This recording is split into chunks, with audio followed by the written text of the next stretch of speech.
Hello friends, मैं आपके सामने गौरव मिगलानी। स्टाफिंग का ये हमारा वीडियो नंबर 4 है। इस वीडियो के अंदर बेसिकली वैसे हमको दो टॉपिक स्टडी करने थे। Personnel manager as a line manager, personnel manager as staff manager. पर ये दोनों टॉपिक समझने से पहले अगर आप ये वाला टॉपिक और ये वाला टॉपिक अगर आप अच्छे से स्टडी कर लेते हैं, समझ लेते हैं, तो ये टॉपिक समझना आपके लिए बिल्कुल भी मुश्किल नहीं होगा। क्योंकि मैंने देखा है कि काफ़ी सारे स्टूडेंट्स इन दोनों टॉपिक के अंदर काफ़ी कंफ्यूज रहते हैं, क्योंकि उन्हें इस टॉपिक का और इस टॉपिक का अच्छे से डीप नॉलेज नहीं होता है। तो पहले हम समझ लेते हैं ये टॉपिक, देन दिस वन। तो इस टॉपिक के अंदर क्या है, ये टॉपिक हमने पहले भी स्टडी किया हुआ है कि फंक्शंस ऑफ मैनेजमेंट क्या होते हैं। फंक्शंस ऑफ मैनेजमेंट के अंदर क्या होता है, सबसे पहले हम करते हैं प्लानिंग। किसी भी काम की रूपरेखा तैयार करना, किसी भी काम को करने से पहले उसकी प्लानिंग करना, उसको लिख लेना, या मेंटली हमने मन ही मन में मान लो हमने प्लानिंग कर ली, तो उसको हम बोलते हैं प्लानिंग करना। फ्यूचर के बारे में प्लानिंग की जाती है, सिर्फ सोचा है, या लगा लो कि हमने ब्लूप्रिंट रेडी कर लिया कि हमने ये करना है, ये करना है, ये करना है, ऐसा करना है, वैसा करना है, काम किया नहीं है, बस हमने सिर्फ क्या की है, प्लानिंग की है।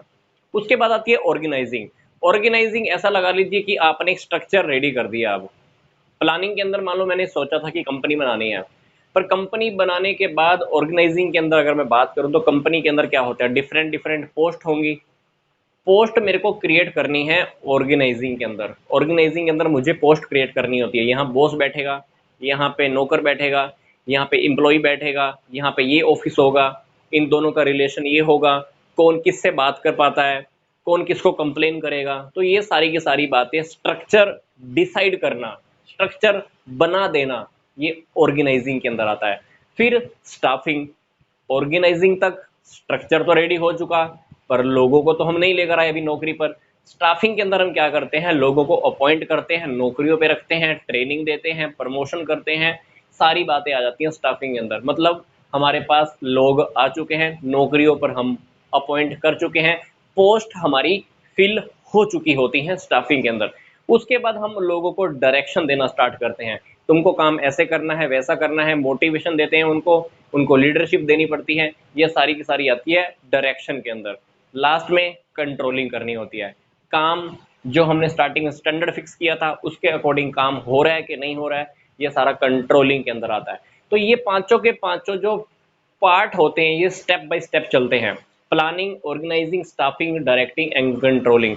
ये वो 5 काम है जो आपको हर प्रकार की ऑर्गेनाइजिंग के अंदर देखने को मिलेंगे, हर प्रकार की ऑर्गेनाइजेशन के अंदर देखने को मिलेंगे।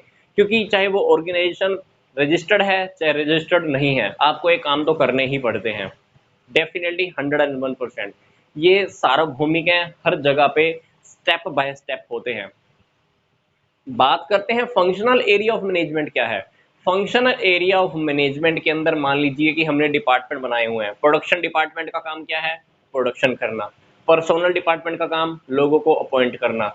परचेज डिपार्टमेंट का काम परचेज करना। मार्केटिंग का काम मार्केट से रिलेटेड काम करना, मार्केटिंग करना, एडवर्टाइजमेंट करना, प्रमोशनल बातें करना। डेवलपमेंट, विकास करना, नई नई रिसर्च करना।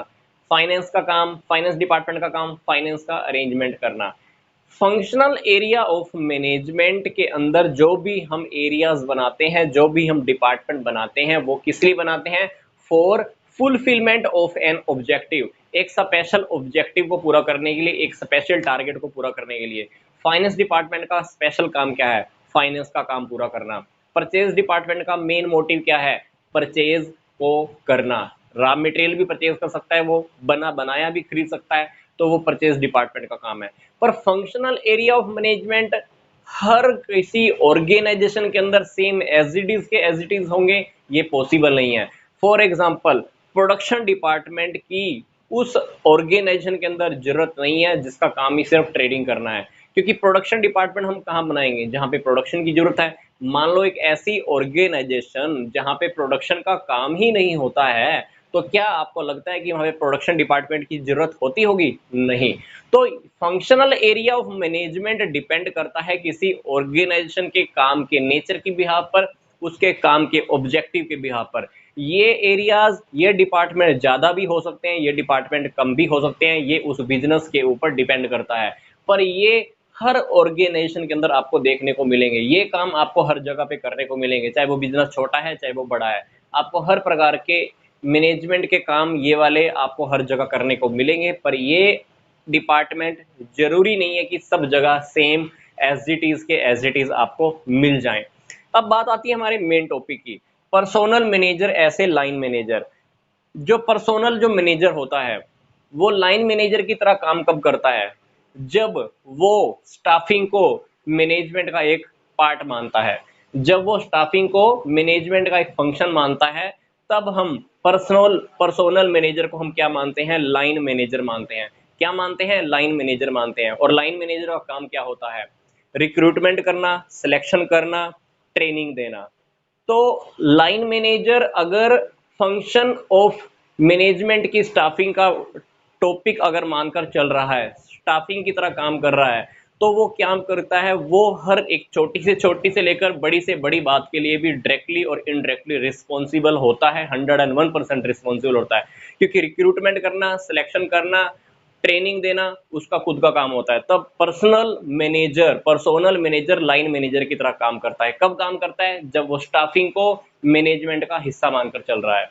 अब बात आती है कि अगर पर्सोनल मैनेजर स्टाफ मैनेजर की तरह कब काम करता है, कब काम करता है, जब वो पर्सोनल डिपार्टमेंट के अंडर में काम कर रहा होता है, तब वो स्टाफ मैनेजर की तरह काम करता है।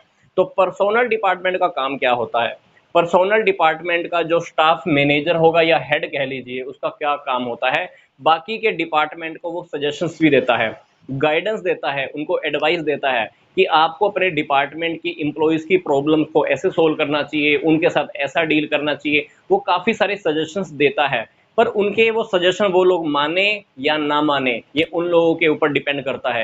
इसके सजेशन से उनकी प्रॉब्लम सोल्व होए या ना होए, ये उनके ऊपर डिपेंड करता है। इसलिए स्टाफ मैनेजर जब फंक्शनल एरिया के पर्सोनल डिपार्टमेंट के स्टाफ मैनेजर के फॉर्म में जब काम करता है, तो उसकी कोई रिस्पॉन्सिबिलिटी नहीं होती है। जबकि जब वो इसके अंडर में काम करता है, तब उसकी हर एक काम की रिस्पॉन्सिबिलिटी होती है।